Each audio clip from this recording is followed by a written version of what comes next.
이 방편품이 굉장히 양도 많고 또 심오한 뜻이 이 속에 있습니다.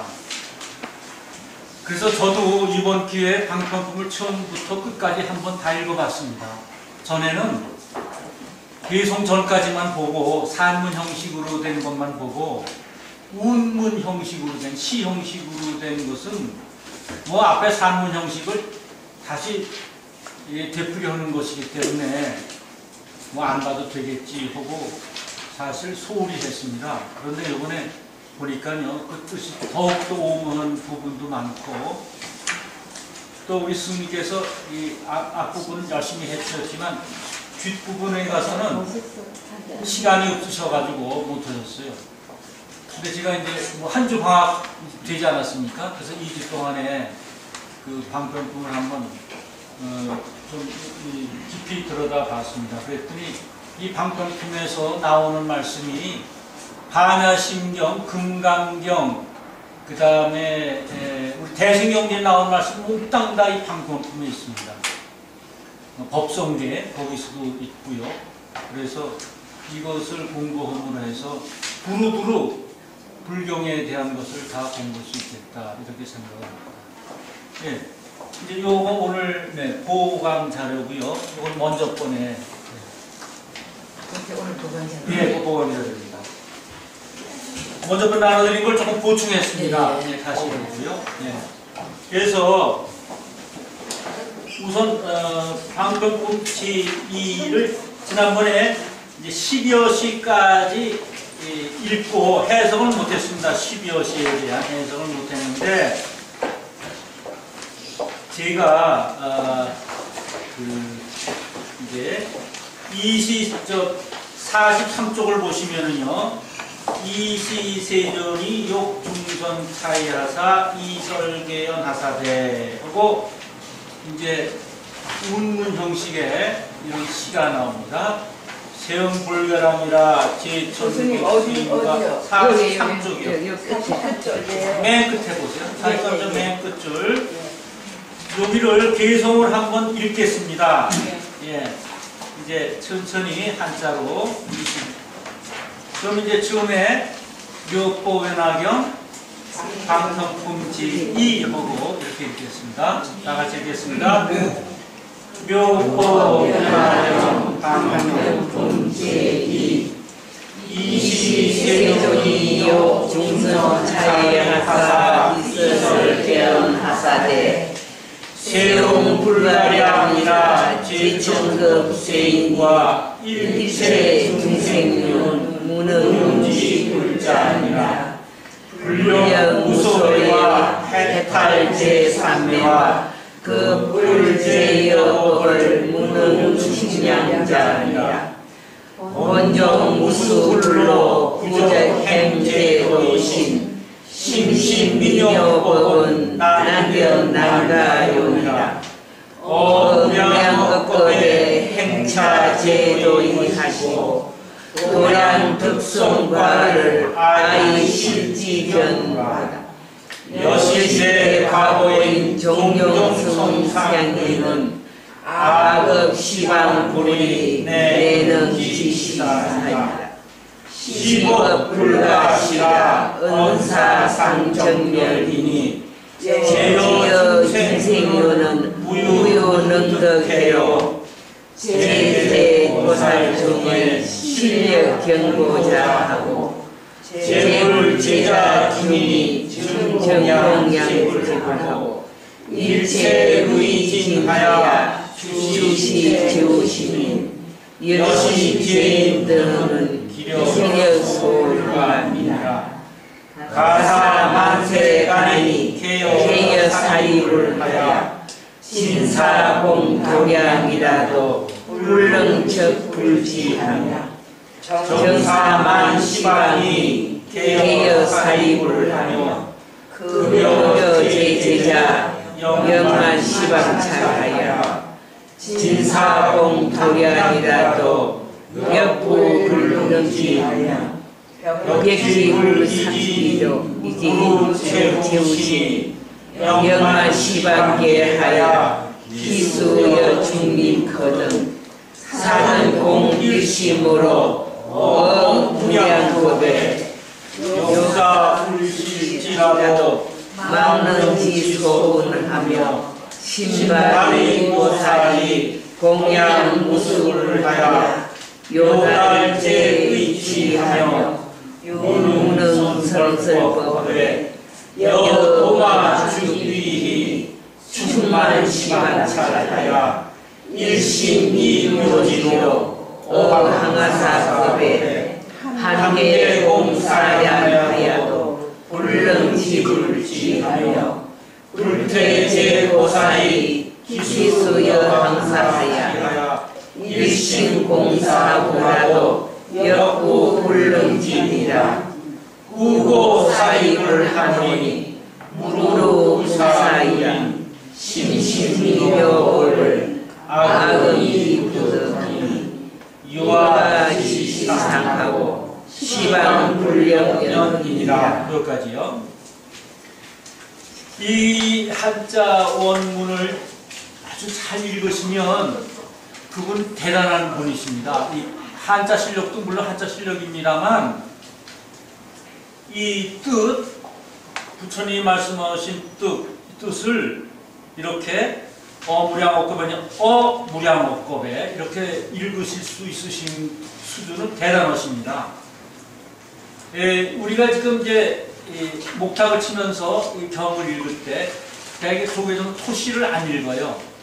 그냥 색적시, 공공적시, 뭐 이렇게 해서 그제 토를 안 읽거든요. 근데 우리는 토시를 다 읽습니다. 그래야 이제 말이 문장이 제대로 되고요. 그 다음 끊고 시작하는 게 분명합니다. 그래서 이제 한문 경을 이제 한문만 되어 있는 경이 있어요. 토시가 안 달고 그런 경을 이제 한번 보셔서 읽으시고 이제 지각하고 있습니다. 이제 보여드리면 거기에서 끊고 매금이 거기 분명히 되어 있어요. 여기까지 한 문장, 또 한 문장 따로따로 되어 있거든요.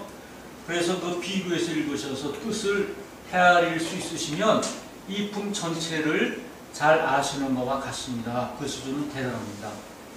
지금 이제 그 내용이 뭐냐 하면 부처님께서 앞에서 이 산문형식으로 된 거, 앞에 지금 운문형식으로 시형식으로 된 건 지금 우리 읽지 않았습니까?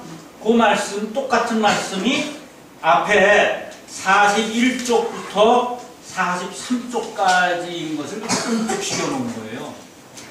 그러니까 이시세준이 종삼매한상이기하사 고사리보라사대 지혜는 심심무량이시고 지혜문은 난해 나누리라 일체 성문 격지불의 소불능진이라 41쪽 방편품 시작이요. 삼매로부터 조용히 세존께서 일어나셔가지고 사리불에게 말씀하셨어요.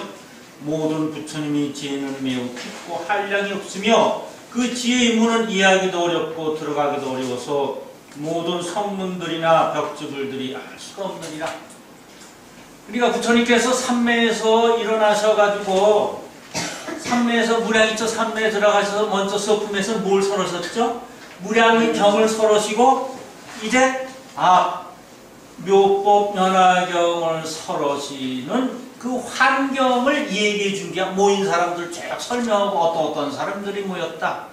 18보살과 21 제자와 그리고 많은 대중들이 모여서 활구신중과 눈에 보이는 세상과 보이지 않는 세상의 모든 중생들이 모여서 이제 부처님의 설법을 듣는 법화경에 이제 그 듣는 자세가 되어 있는 게 서품이고 그래서 이제 말씀하시는 거예요. 그러니까 서품은 부처님께서 하시는 말씀이 없으셨죠. 그 분위기, 환경을 얘기하는 것이고 금강에 마치 그 기독교 어서 오십시오. 예. 왜 부처님께서 이제 바루를 이렇게 시내 나가서 그 공양을 이제 드시고 그 다음에 이제 몸을 잔정히 하시고 뭐 자리를 잡으셨다. 그러고 나서 이제 부처님께서 다른 경우를 말씀하시는데 이 법화경의 서품은 말씀을 안 하시고 방편품부터 말씀을 하세요. 방편품부터. 그러니까 방편품은 굉장히 이제 이해하기가 어렵습니다. 우주 실상을 말씀하려니까 자꾸만 할까 말까 이렇게 3번이나 이렇게 머뭇거리세요. 그래서 방편품은 소위 그 28품을 전 14품과 후 14품으로 나눈다면 전 14품, 안락행품 14품까지의 제일 핵심이 되는 품입니다. 후반 14품은 열애수량품 제16장이 제일 핵심이고, 그래서 일본의 일현대사께서는 바로 방편품과 열애수량품 둘을 굉장히 중요하게 그걸 가지고 제도를 하셨다 그럽니다. 지금도 그런 문헌을 많이 찾아볼 수 있습니다. 근데 역시 방편품은 이거를 잘 해석을 하면 아주 그 불교의 깊은 묘미, 그리고 부처님께서 이런 우주 실상의 진리를 말씀해 놓으신 게 어쩌면 2500년 전에 이렇게 말씀하신 게 오늘 과학이 발달한 이 세계와 너무나 참 잘 맞아떨어지나, 그런 걸 감탄할 수가 있습니다. 그래서 먼저 번에 이제 기억을 좀 이렇게 북돋아 드리는 의미에서 여기 처음에 사리불 하사대 제불지혜는 심신무량이시고 기지혜는 난해난입니다. 이것을 41쪽여 말씀드리겠습니다. 우리가 이게 무슨 말씀이냐면 사리불에 들어가면 우리도 그런 지혜가 생긴다는 거예요. 사리불이라는 건 부처님 10제자 중에 지혜가 제일 뛰어난 제자지만 그 제자를 여기다 등장시킴으로 해서 우리도 사리불이 될 수 있다는 것입니다.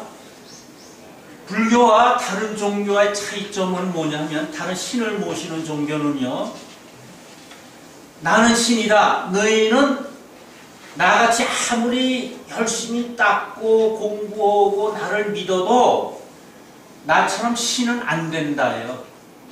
너는 그냥 중생인간으로 끝난다. 그러니 나를 의지해라 입니다. 날 모든 걸 맡겨라.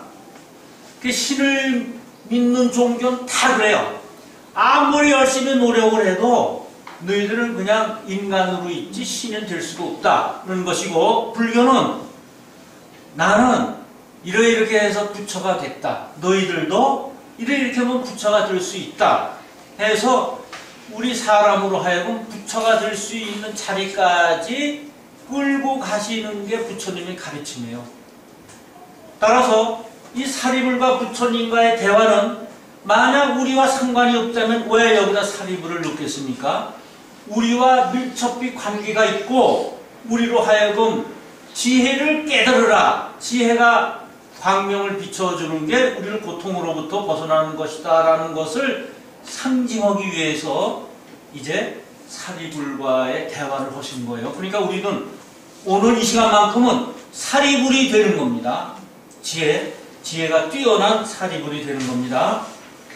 그래서 사리불에 들어가면 제불지혜, 부처님의 여러 가지 지혜가 생기는데, 그 지혜가 만물을 움직이는 원리를 알게 해주는 겁니다.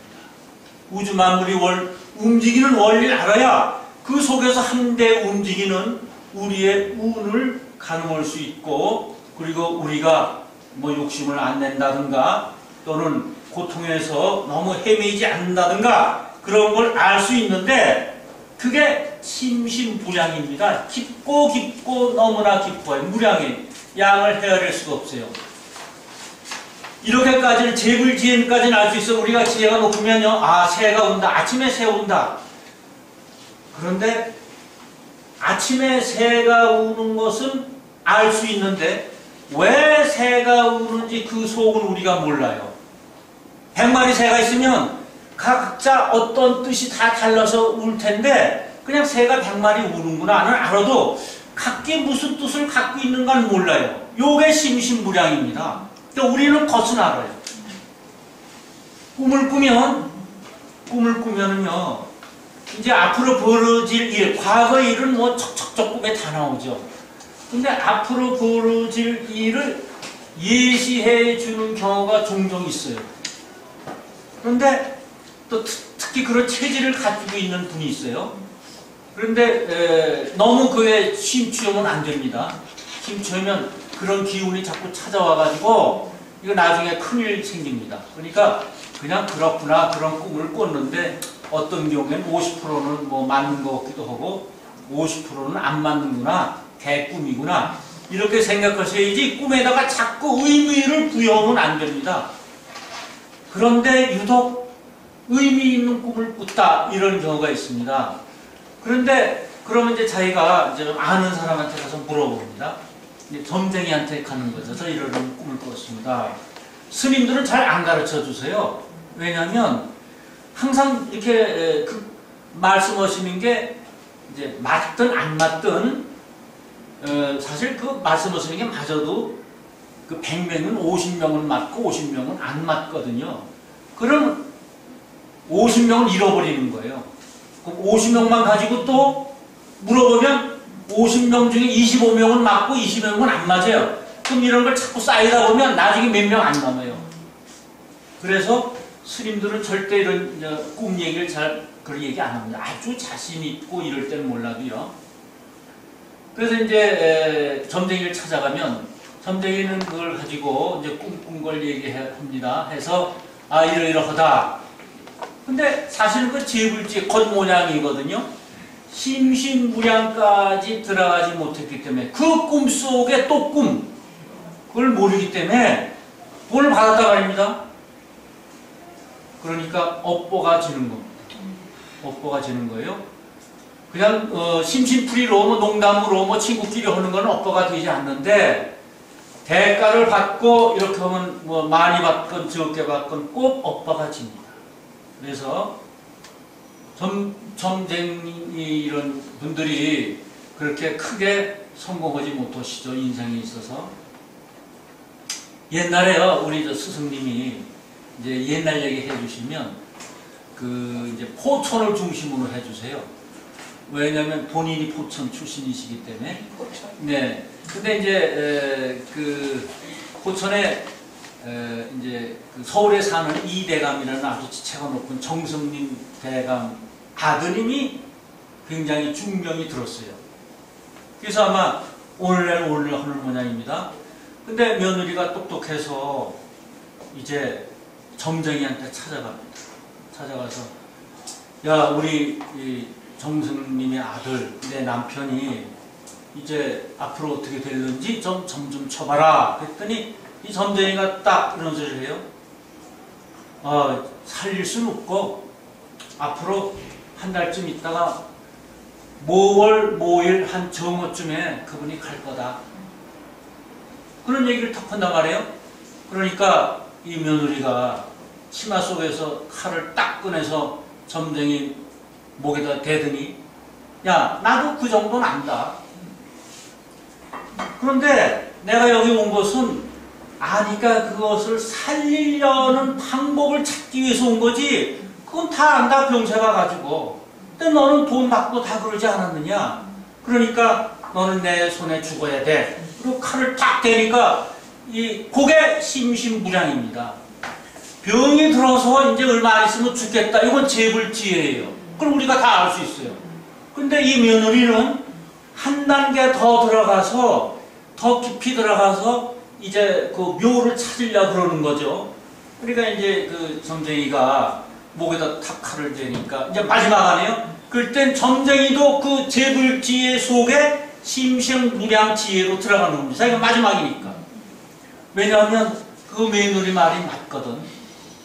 그 젊은 부인 얘기가 맞아요. 자기가 수많은 사람한테 돈 받고 할 땐 이게 어떻게 틀릴 수도 있었고 맞을 수도 있었지만 이게 다 업보가 됐거든요. 아무리 강한 귀신도 우주 이치에 대해서 정확한 이치에 대해서는 겁을 못한다고 그럽니다. 그러니까 뭐 어떤 나쁜 기운이 딱 들어왔을 때 나는 이렇게 살았다. 내가 법형을 가지고 모범적으로 살았다. 그 기운을 그냥 허공에다가 한번 콱 쏴주세요. 그러면 물러납니다. 네. 틀림없습니다. 그런 기운이 왔을 때는요. 나는 법화경 공부하는 불제자다. 그러니 물러가라. 그래서 이제 그 며느리가 그 이제 점쟁이를 닥치니까 그 점쟁이도 어쩔 수 없이 자기도 심신불량에 들어가서 묘를 하나 내는데 이런 얘기를 해요. 저 포천에 가면 오송 이항복이가 산다. 그 양반을 불러다가 오송과 한흥이라고 잘 아시죠? 예, 예. 그 일화가 우리가 참 재미있는 일화 많습니다. 그 양반을 불러서 그냥 환자 곁에 둬라. 그 얘기를 딱 해준단 말이고, 알았다. 그래서 이제 자기 시아버지한테 정성환님한테 얘기했더니 그 이항복 씨를 이제 불러서 자기 이제 집에 있게 합니다. 그때 오송의 나이가, 이항복 나이가 18살이었습니다. 그러니까 이 양반은 뭣도 모르고 와가지고 이제 환자 곁에 앉아서 그냥 이렇게 앉아있고 그냥 좋은 옷 입고 뭐 진주성찬 차려놓으면 그거나 먹고 그리고 이렇게 소위를 합니다. 그 며칠이 지났어요. 며칠이 지났는데 낮에 돼서 마루에 이렇게 나가 앉아있으니까 이제 악귀가 하나 탁 대문을 열고 들어오는 거예요. 그랬더니 이 양복을 보더니 도망가요. 이상하다. 그럴 때마다 환자가 까무러치는 거예요. 그러니까 이제 찬물을 붓고 저거 살려놓고 이제 뭐 마사지를 하고 살려놨습니다. 그랬더니 그 다음날 보니까 또 들어와요. 점심 때쯤에. 그러니까 또 환자가 까무러치고 세 번째 되는 날을 알았어요. 연구에. 아, 나 이것 때문에 나를 여기다 불러다 놨구나. 그래서 세 번째는 그 악귀를 향해서 소리를 냈다 지릅니다. 네가 감히 내 앞에 어딜 나타나냐. 당장 나타나지 말라. 그랬더니 이 악귀가 울면서 내가 내 원수를 갚으려고 그랬는데 네가 방해를 해서 못 갚는다. 그리고 그것을 알려준 점쟁이를 찾아가서 점쟁이를 죽여버렸다 그럽니다. 그 이제 그 보호를 하는 거죠. 그 점쟁이가 이제 가르쳐 줬으니까. 요게 심신무량입니다. 꿈속에 꿈의 진리를 더 들어가야 됩니다. 이거 이제 우리 스님께서 옛날 말씀을 하시면서 그러니까 그 속은 아무도 모릅니다. 심신무량이 바로 그건데 그럼 우리는 어떻게 하는가? 모르기 때문에 어떻게 하는가? 우주 법칙을 어기서는 안 됩니다. 우선 안 되고 우리가 조금 알더라도 그 아는 속에 또 알아야 되는 속이 있기 때문에 우리는 다 알지 못하니까 그냥 우리가 하는 일은 우주 법칙에 순종하면서 사는 것 뿐입니다. 그래야 우리가 편합니다. 그래야 마가 안 끓고 그래야 우리가 험한 꼴을 안 봅니다. 그게 심신무량입니다. 그래서 이제 지난번에 이제 말씀한 게 이제 그런 뜻이었고요.